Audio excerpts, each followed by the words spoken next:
Imagine standing on the bridge of a supertanker at night, just outside the Strait of Hormuz. The sea looks calm, the navigation screens glow blue, radar sweeps in silence. Then the warnings begin. Insurance prices spike. Military patrols change course. Traders in London, Singapore, and New York start bidding oil futures higher before sunrise. And suddenly, a narrow strip of water between Iran and Oman stops looking like a shipping lane and starts looking like a trigger for the entire global economy. For decades, most people thought oil shocks belonged to the past. They were supposed to be relics of the 1970s, something from the era of gas lines, embargoes, and grainy television footage. But that assumption was always fragile, because the modern world never escaped the logic of oil shock. It simply hid it inside more sophisticated markets, larger financial systems, longer supply chains, and more politically dangerous geography. When conflict rises around Iran, the world is reminded that energy is still not just a commodity, it is a transmission system for fear. That is what this documentary is about. Not just Iran, not just war, but the machine that connects missiles, sanctions, tankers, refineries, inflation, shipping routes, and central banks into one chain reaction. A machine built on the fact that a large share of the world's oil, petroleum products, and LNG still moves through one of the most exposed choke points on Earth. In 2024 and early 2025, the Strait of Hormuz carried more than 1/4 of global seaborne oil trade, about 1/5 of global oil and petroleum product consumption, and around 1/5 of global LNG trade. And now the stakes are no longer theoretical. In March 2026, the new war around Iran pushed flows through the strait toward a near standstill, hit prices, triggered reserve release debates, and put key infrastructure like Karg Island and Fujairah at the center of global attention. Iran itself remains a major producer, pumping roughly 3.3 million barrels per day of crude, plus additional condensates and liquids, while Karg handles about 90% of its oil exports. This is no longer a side story inside Middle Eastern politics. It is a direct test of how vulnerable the world economy still is to concentrated energy geography. By the end of this film, you will understand why Iran is not merely an oil producer, why Hormuz is not merely a maritime corridor, and why escalation in the Gulf can still move through fuel costs, freight rates, food prices, factory margins, state budgets, and military planning across the planet. This is the story of the oil shock machine and how war turns it on. 1. The system people forgot to fear. The first reason this became dangerous is simple. Oil infrastructure became too familiar. Tankers, terminals, pipelines, storage caverns, insurance markets, benchmark contracts, refinery complexes, and satellite-tracked shipping routes all started to look routine. The system felt technical, managed, globalized, modern. It looked like something too large and too liquid to be broken by one regional confrontation. That was the illusion. In reality, modern civilization did not outgrow oil. It reorganized around more efficient ways of consuming it. Planes still burn it. Container shipping still depends on it. Militaries are built on it. Agriculture is entangled with it through transport, diesel, fertilizer, and petrochemicals. Even economies trying to electrify still live inside a material world moved by hydrocarbons. So when oil supply is threatened, the problem is not just the price at the pump. The shock travels outward through logistics, industry, inflation expectations, and political confidence.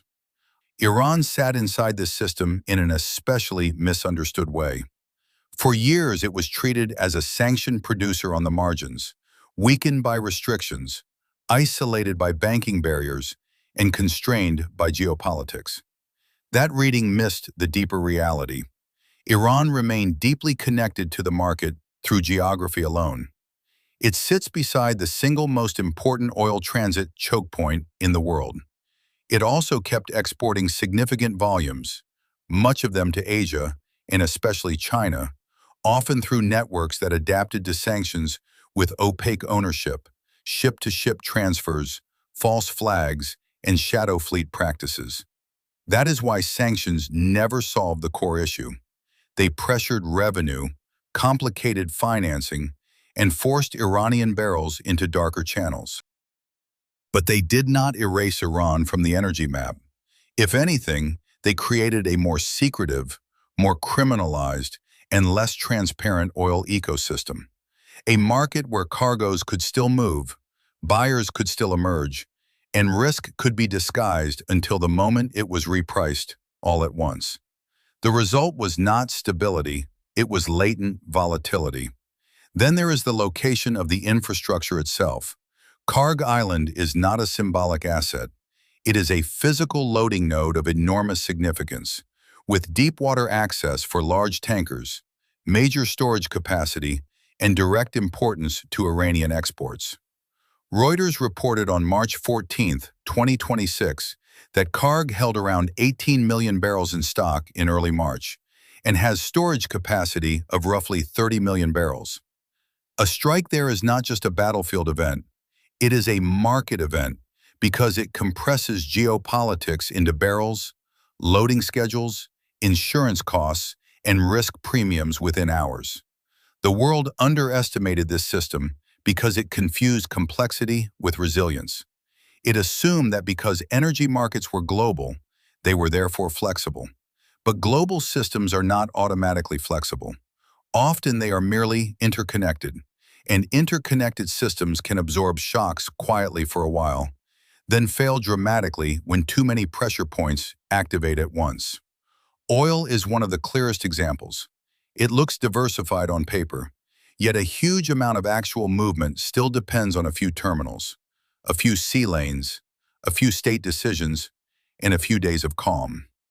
That is the hidden transformation beneath the story.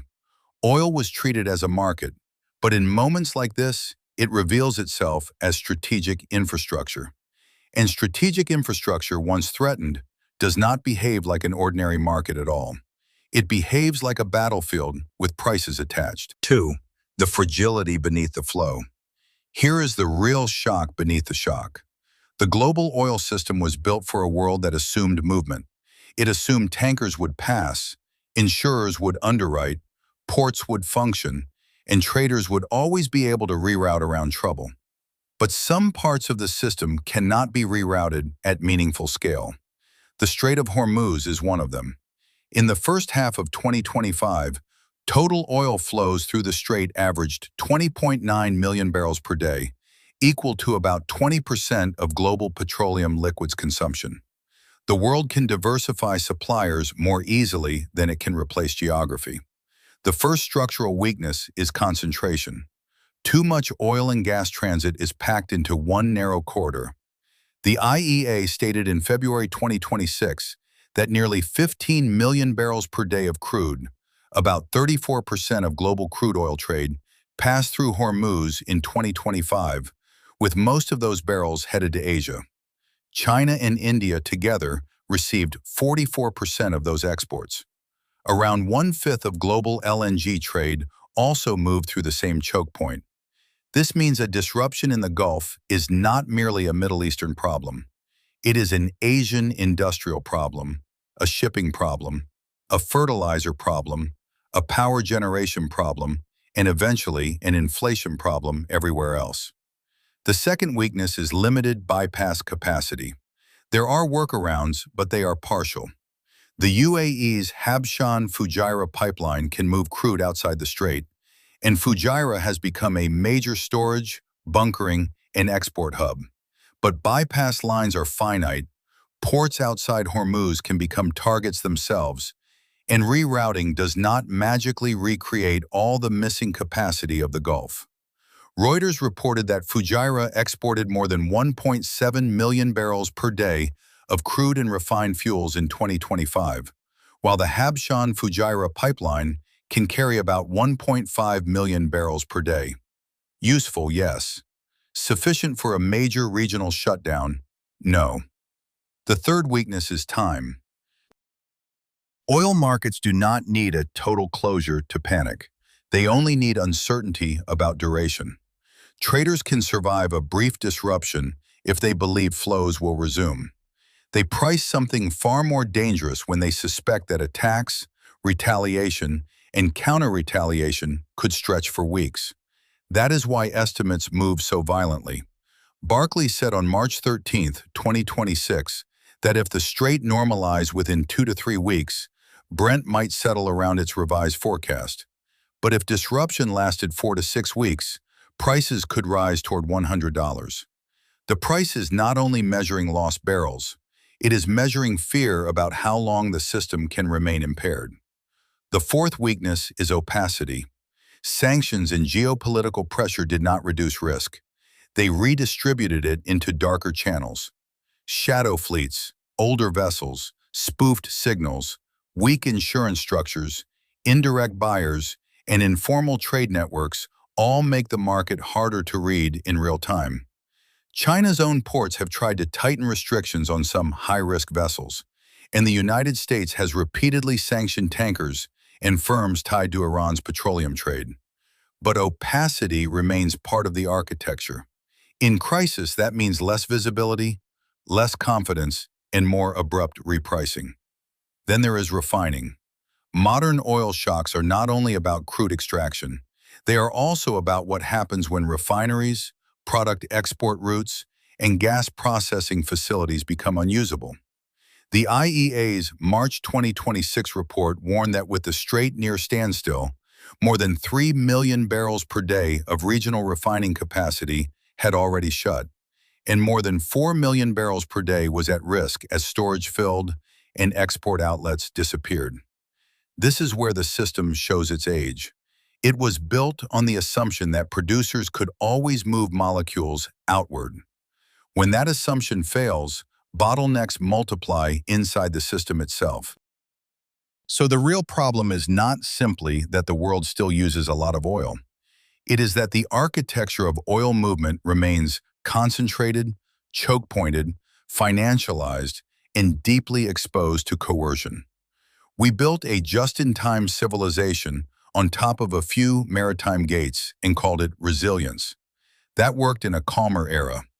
It looks much less convincing when missiles, drones, naval escorts, sanctions networks, and emergency reserve releases start appearing in the same week. 3. When the market becomes a weapon. This is where the system stops being technical and becomes geopolitical. Because once a choke point like Hormuz is recognized as central, every major actor starts seeing it not merely as infrastructure, but as leverage. Iran sees it as deterrence. Gulf states see it as vulnerability. The United States sees it as a test of maritime order. Asian importers see it as a supply risk embedded inside their growth models. Energy traders see it as optionality and exposure. Militaries see it as a battle space. Iran's position is especially powerful because it does not need to fully close the strait to generate global consequences. Harassment, drone attacks, mining risks, tanker strikes, missile threats, and the possibility of targeting export terminals can be enough to disrupt confidence.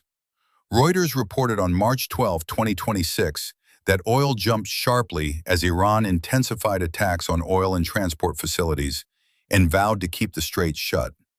The mere suggestion that the corridor may remain contested forces buyers, shippers, insurers, and governments to prepare for a more dangerous market. In that sense, Iran's leverage is partly physical and partly psychological. The United States and its partners understand the same truth from the opposite direction. Maritime security operations, reserve releases, sanctions enforcement, and strikes on strategic Iranian facilities are all attempts to shape the economics of escalation. When the U.S. hits cargo-related targets or threatens further action, it is not just attacking military assets. It is signaling that the revenue architecture behind Iran's power can be reached. But that creates its own danger. Once oil infrastructure becomes a target set, the line between military escalation and economic warfare starts to disappear. And other states are pulled into the geometry, whether they want to be or not. The UAE becomes critical because Fujairah is one of the few major hubs outside Hormuz for Gulf exports. Saudi Arabia and other producers face decisions about output, spare capacity, and physical protection.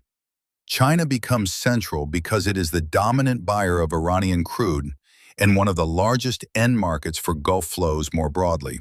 India, Japan, South Korea, Taiwan, and Southeast Asia all watch the same maps for the same reason. Their industrial systems still depend heavily on Middle Eastern energy passing through a narrow maritime bottleneck. This is also where the shadow economy meets great power competition.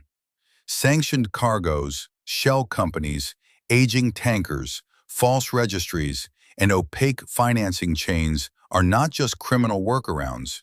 They are part of a parallel energy order that has emerged under pressure.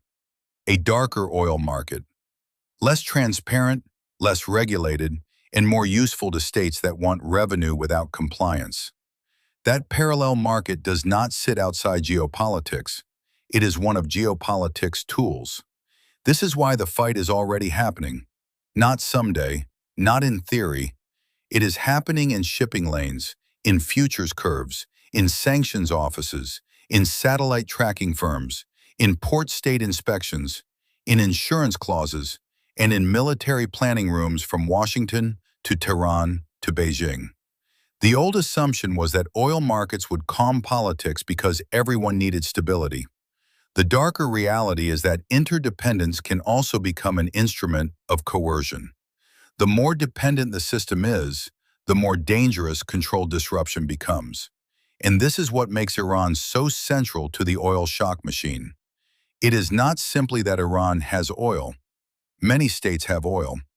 It is that Iran sits at the point where energy geography, sanctions architecture, naval power, proxy conflict, and global inflation sensitivity all intersect. That intersection turns every escalation into a market event, and every market event into a geopolitical signal. 4. The world after the shock. If this system becomes fully contested, the consequences will not stop at energy. They will cascade through almost everything that modern states are already struggling to control. Higher oil prices feed into transport costs. Transport costs feed into food and goods. Fuel insecurity pressures airlines, shipping companies, trucking networks, farmers, manufacturers, and utilities. Governments facing elections confront household anger. Central banks face a familiar nightmare: inflation driven not by overheating demand, but by external supply shock. It becomes harder to cut rates, harder to promise relief, harder to persuade the public that the system is under control. For import-dependent Asia, the risks are even sharper. The IEA notes that most Hormuz crude goes to Asia, with China and India taking a large share, while Reuters' March 2026 graphics show how exposed several Asian economies remain to crude and LNG from Middle Eastern suppliers. That means any prolonged Gulf crisis would hit not just prices, but industrial planning, current accounts, strategic stockpiles, and national security assumptions. The shock would be economic first, but it could quickly become political. Energy insecurity has a way of exposing how much of modern prosperity rests on uninterrupted flow. For the Middle East, the picture is even more dangerous. Once oil and port infrastructure become legitimate targets in the logic of war, escalation acquires an automatic economic engine. States do not just fear battlefield losses, they fear fiscal shock, investor flight, insurance paralysis, and physical damage to the export systems that finance their governments. The war starts paying for itself in reverse, by making everyone poorer and more desperate at the same time. That is one reason oil shock is so politically toxic. It converts regional conflict into distributed global pain. And that brings us to the deeper point. Every era has its master system. Land empires fought over passes, rivers, and grain. Maritime empires fought over sea lanes and ports. The industrial age fought over coal, then oil. The digital age likes to imagine that power lives in software, data, and code. But the real world still runs on physical corridors, cables, pipelines, chips, ports, refineries, shipping lanes, substations, and orbital networks. Whoever can secure them, threaten them, or price risk into them holds a form of power that still outranks rhetoric. That is why the oil shock machine matters beyond this war. Iran is only one state inside the story. The larger story is that the world built extraordinary wealth on top of hidden bottlenecks, then convinced itself those bottlenecks had been mastered. They had not been mastered, they had merely been normalized. And once a normalized system is hit by war, it stops looking invisible. It starts glowing in the dark. Tankers, terminals, strait patrols, flaring coastlines, trading screens, insurance notices, emergency meetings. A civilization suddenly reminded that its bloodstream still passes through a few narrow veins. So the final lesson is not just that war in the Gulf can raise oil prices. The final lesson is that escalation now moves through infrastructure with terrifying speed. A strike becomes a shipping disruption. A disruption becomes a market signal. A market signal becomes inflation. Inflation becomes political stress. Political stress changes alliances, budgets, elections, and military postures. That is the machine. And once it is running, it does not stay in one region for long. Imagine that tanker again, waiting at night at the mouth of Hormuz. The sea is still dark, the screens are still glowing, but now the scene looks different. Because you understand that this is not just a ship carrying crude, it is a moving piece of the global order. And when the corridor ahead becomes contested, the shock does not begin when the first barrel is lost. It begins when the world realizes how much of its stability was built on the assumption that this passage would remain open forever. That assumption is ending. And with it, a far more dangerous era is coming into view.